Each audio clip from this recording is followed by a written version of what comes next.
Hey everybody, it's Jason with Parallel Reality coming back with you today with an article from the Federalist dated, November 12th, and says Democrats' favorite talking point about children and gun deaths is a lie, because of course it is, because they don't know what they're talking about when it comes to guns and stuff. Not that I'm an expert, I am certainly not in any way, shape, or form. In fact, I've never actually fired a firearm in all my years on this planet. But there's some things that you know are just lies, so this is a wonderful picture, I say it sarcastically, of a horrible car accident, but let's see what it has to say here. Let's debunk some stuff. It says, gun control advocates often claim that guns are the leading cause of death among children, but that is false. And I would have guessed, because given the picture, it's going to say probably car accidents, but I would have said abortion, but that would have been my answer. But like I said many times, I'm an idiot, and I generally don't know what I'm talking about. Let's see what this article says. It says, gun control advocates often claim that guns are the leading cause of death among children, but that's false. It says, earlier this year, Virginia's new governor-elect, Democrat Abigail Spanberger, demanded new gun control laws, which I believe should all be repealed because I believe the Second Amendment says shall not be infringed, and every law is an infringement. So she called guns the number one killer of kids in our country. Other Democrats, such as North Carolina's Democrat Governor Josh Stein, also mentioned it. In June, the Ad Council launched a $10 million campaign touting the alarming statistic, gun injuries at the number one killer of children and teens in this country. And, of course, there were parting shots from Biden's Council of Economic Advisors literally days before they left office earlier this year, pushing the claim. Over the last couple of years, the media has continually pushed the assertion regarding children being at risk. The Washington Post headline warned, "Why guns are America's number one killer for children." An NPR headline wrote, "Firearms overtook auto accidents as the leading cause of death in children." And the BBC noted, "Gun deaths were the leading killer of U.S. children in 2020. Fact-checkers from Newsweek to Snopes also pushed those claims. I'm not cutting that out. It says, what defines a child? For those under 18, vehicle deaths consistently outnumber firearm deaths. But in 2023, they were essentially tied. It says the combined total number of unintentional deaths, homicides, and suicide reached 2,580 for vehicles and 2,581 for firearms. So it was one difference. Jeez. Yet those firearm numbers make the two causes seem closer than they are because they include justifiable homicides, cases in which civilians or police shot young offenders who posed deadly threats. When we exclude those justified killings and use the FBI's count of murders instead, the firearm total drops by more than 400 from 2,581 to 2,166 deaths. About 72% of firearm homicides involving minors occur among 15, 16, and 17-year-olds. 16 and 17-year-olds alone make up about 57% of those cases. These killings overwhelmingly stem from gang activity, and even a total gun ban would do little to stop gangs from obtaining weapons to protect their highly valuable drug supplies. So even if we classify 17-year-old gang members as children, the gun control claim doesn't hold up. In 2019 and 2020, more minors died from suffocation than from firearms, and the two causes were nearly equal in 2022 and 2023. If we define children as those under 15, motor vehicle deaths far exceed firearm deaths.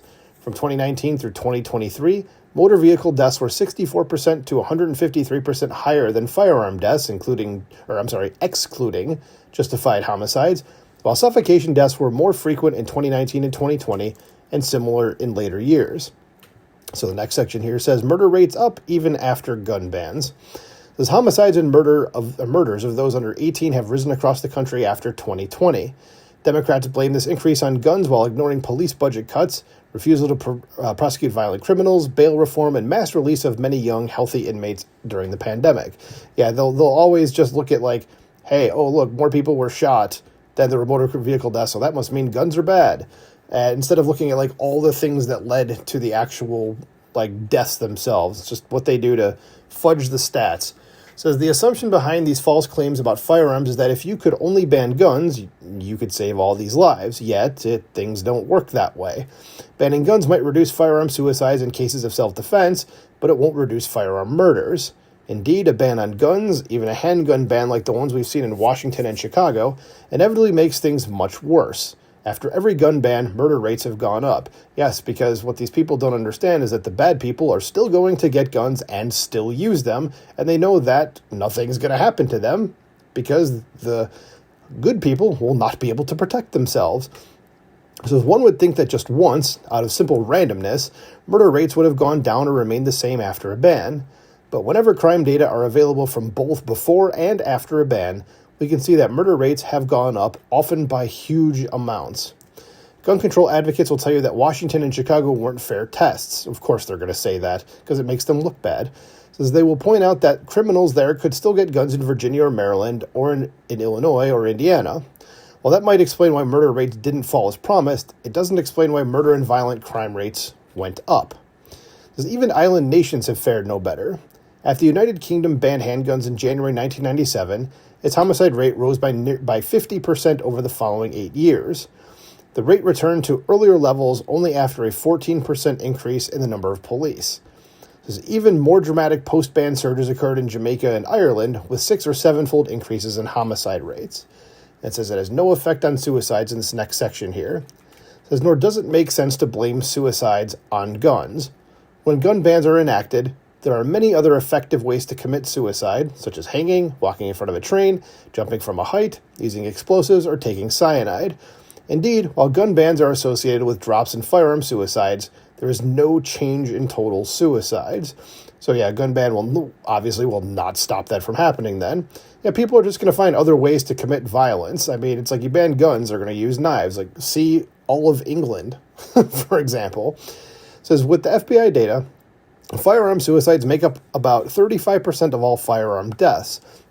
So, for example, in 2023, for those under 18, removing suicides would reduce the number of firearm deaths, using the numbers from the CDC, from 2,581 to 1,835, and using the FBI murder rate data, from 2,151 to 1,405.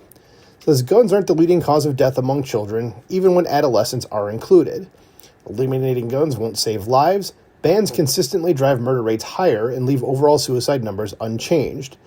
But Democrats want to ban guns, repeating the false claim that firearms are the number one killer of children to justify their agenda. Because, of course, it was always going to be partisan nonsense from Democrats, so there you go. So let me know what you think about this in the comments below. Feel free to add any statistics you want to as well to this to prove the Democrats wrong.